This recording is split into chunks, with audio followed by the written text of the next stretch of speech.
Brought you bye independence. कण कण में स्वाद, कण कण में भारत।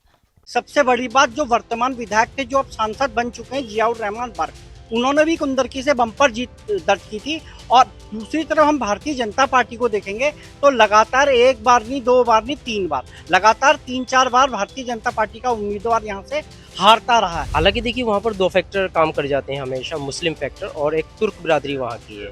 वहाँ से अक्सर जो जीत हासिल होती है समाजवादी पार्टी को, वो इन्हीं दो वजहों से हासिल होती है। और इस मरतबा भी बहुत ज़्यादा चेंज नहीं होने वाला है, वहाँ पर सपा जीतने वाली है। अधिक मुस्लिम आबादी है। 1993 में सिर्फ एक बार भारतीय जनता पार्टी के द्वारा इस विधानसभा में जीत हासिल करी है। लगातार समाजवादी पार्टी और बसपा का कब्जा रहा है। समाजवादी पार्टी का गढ़ कहलाया जाती है कुंदरकी। मुरादाबाद की कुंदरकी सीट पर जल्दी उपचुनाव होने जा रहा है। किस तरीके का समीकरण रहने वाला है, कौन कितने पानी में है, इस समय हमारे साथ मुरादाबाद के पत्रकार मौजूद हैं, उनसे जानते हैं कि किस तरीके का पूरा समीकरण रहने वाला है।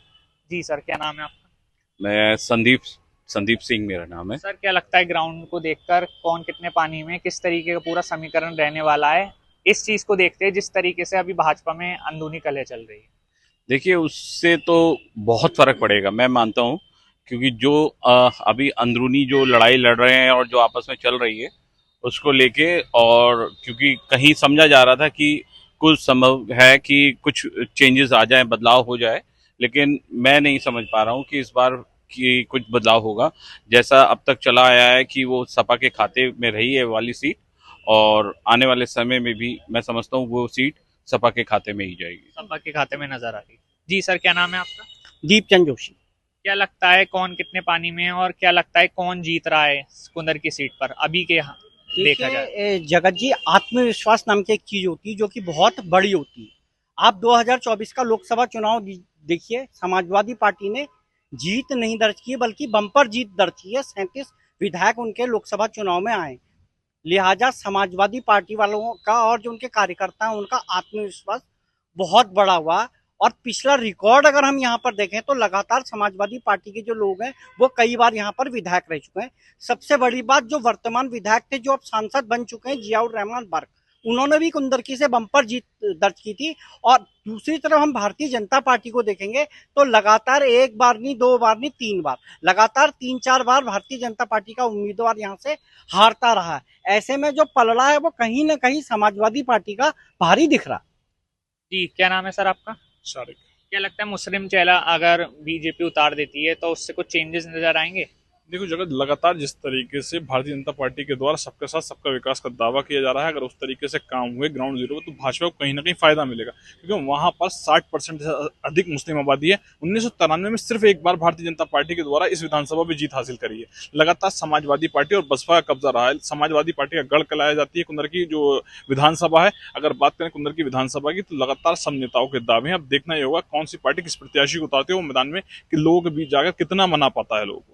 लेकिन इम्पैक्ट पड़ सकता है, कहीं ना कहीं प्रत्याशी का इम्पैक्ट पड़ेगा। कहीं ना कहीं जिस तरीके से राजनीतिक पार्टियां हैं, जिस तरीके से वो अपने प्रत्याशी मैदान में उतारेंगे, उनको राजनीतिक पार्टी को भी फर्क पड़ेगा और प्रत्याशी का भी फर्क जरूर पड़ेगा। क्योंकि स्थानीय लोगों से बात की है, आपने भी बात करी होगी, तो स्थानीय लोगों का ये कहना है कि स्थानीय ही उन्हें प्रत्याशी चाहिए जिससे वहां की जनता के जो मुद्दे हैं वो उठा सके। कुछ और पत्रकार हमारे साथ। जी सर, क्या नाम है आपका? मोहम्मद साजिद।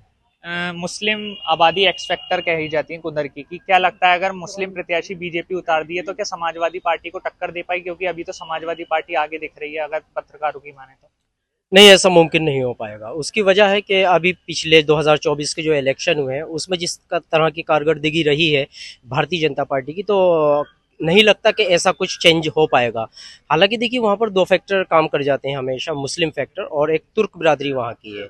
वहाँ से अक्सर जो जीत हासिल होती है समाजवादी पार्टी को, वो इन्हीं दो वजहों से हासिल होती है। और इस मरतबा भी बहुत ज़्यादा चेंज नहीं होने वाला है, वहाँ पर सपा जीतने वाली है। हालांकि बीजेपी ने अभी अपना कैंडिडेट उतारने की बात कही है, वहाँ पर अभी मंथन चल रहा है। देखिए उसमें क्या रिजल्ट आता है, वो किसको उतारते हैं, मुस्लिम प्रत्याशी कौन होता है, अभी तो वहाँ ये सब भी क्लियर नहीं है। तो मुझे नहीं लगता कि कुछ चेंज होगा, बल्कि स्थिति वही रहने वाली है। समाजवादी पार्टी वहाँ पर जीत हासिल करेगी और जिसके आसार अभी से नज़र भी आ रहे हैं। जी, क्या नाम है सर आपका? मेरा नाम शारिफ खान। क्या लगता है कुंदर की सीट को लेकर आपका क्या नजरिया है? देखिए, जो पिछले 5 साल या 10 साल या 2024 की जो इलेक्शन था उसके बारे में मेरे सीनियर साथियों ने बता दिया है, लेकिन मैं आपको अभी का बताता हूँ। अभी उपचुनाव हुए, 13 सीटों का उपचुनाव हुआ, जिसमें से 10 गठबंधनें जीती हैं और 2 जो है वो भारतीय जनता पार्टी के खाते में गए। ये जो एक सीधी भाषा में कहते हैं ना कि एक माहौल बना हुआ है, तो उस माहौल में जो है ना पब्लिक जो है वो ढल गई है पूरी। उसे मालूम है कि अब हम कहीं और नहीं जा रहे, हम समाजवादी को ही जा रहे हैं। कुंदर की जो सीट है वो पहले से समाजवादी के पास थी, उससे पहले भी थी, और उसके आगे वाली जो सीट है बिलारी, वो भी समाजवादी पार्टी के पास थी। तो मुझे नहीं लगता कि भाजपा की कोई रणनीति यहाँ काम आएगी, किसी मुस्लिम प्रत्याशी को लाएं या किसी नेताओं को लगाएं या कुछ ज़्यादा कैंपेनिंग करें, इससे उस सीट पे कोई फर्क नहीं पड़ेगा। लेकिन हाँ, मैं इतना ज़रूर कह सकता हूँ, हो सकता है शायद 5-10 हज़ार का ऊपर लौट फेर रहे, लेकिन सीट जो है वो समाजवादी पार्टी के खाते में जाए। जी, क्या नाम है सर आपका? मुझे डॉक्टर कौसर कहते हैं। जी, क्या लगता है समाजवादी पार्टी आगे नजर आ रही है कुंदरकी उपचुनाव में? अगर कुंदरकी की बात करें तो कुंदरकी मेरी पैदाइश हुई थी और कुंदरकी में मेरा ननिहाल है, लेकिन वहाँ पर जो समाजवादी पार्टी का ग्राफ पहले भी था और आज भी ग्राफ है। लेकिन एक चीज़ और है कि उत्तर प्रदेश के मुरादाबाद मंडल में लगभग समाजवादी पार्टी के ही विधायक हैं, और अब जो ये चुनाव हुआ था 2024, इसमें ही समाजवादी पार्टी ने पूरी तरीके से बाजी मारी है, क्योंकि 37 सांसद जो है समाजवादी पार्टी के आए हैं। इसके अलावा अगर बात की जाए समीकरण की, तो वहाँ पर 75% लगभग आबादी ऐसी है अल्पसंख्यक समाज की जो सिर्फ समाजवादी पार्टी को ब्लेम करती है। लेकिन अगर भाजपा भी अपना कैंडिडेट उतारती है तो कोई फर्क नहीं पड़ने वाला। अगर ना भी उतारे तब भी समाजवादी पार्टी का ही कैंडिडेट वहाँ से विजयी होगा, क्योंकि लगता यह है कि आने वाले दिनों में भी भाजपा का ग्राफ और नीचे गिरने जा रहा है। क्योंकि जब आप देख सकते हैं कि 2024 में ग्राफ बिल्कुल नीचे आ गया है, तो अब बहुत मुश्किल है किसी डगर को संभालना, बड़ी मुश्किल है डगर पनघट की कि भाजपा को वहाँ से नाम मात्र ही वोट मिल पाएंगे, लेकिन बम्पर वोटों से समाजवादी पार्टी जीतने वाली है, ऐसा मेरा अनुमान है। जी सर, क्या नाम है आपका? अली मिर्जा नाम है सर। क्या लगता है बीजेपी किस तरीके से चुनाव वहां पे लड़े, एक ग्राउंड पे देखते हुए, कि समाजवादी पार्टी को टक्कर दे पाए? क्योंकि अभी तक तो लग रहा है कि समाजवादी पार्टी आगे दिख रही है चुनाव में। देखिए, ऐसा होता है, सभी लोग कह रहे हैं कि सब ऐसा है, वहाँ समाजवादी कर रहे हैं, लेकिन अभी सरकार अपने कर रही है, लोग अपने कर रहे हैं, बीएसपी में कैंडिडेट खड़े करेगी। अब डिपेंड करता है कौन सा कैंडिडेट खड़ा होगा, कौन सी बिरादरी का खड़ा होगा, क्योंकि वहाँ पर समकुंदर की और संबल जगह जो है, यहाँ पर बिरादरी का बहुत बड़ा होल्ड है, तुर्क बिरादरी का बहुत बड़ा होल्ड है। तो उसमें अगर तुर्क बिरादरी के 3 लोग खड़े हो गए तो भी है। लेकिन मुझे ऐसा लगता है कि ऐसा नहीं है कि समाजवादी इस बार, ऐसा लगता है बीजेपी भी कुछ ना कुछ करके दिखाएगी।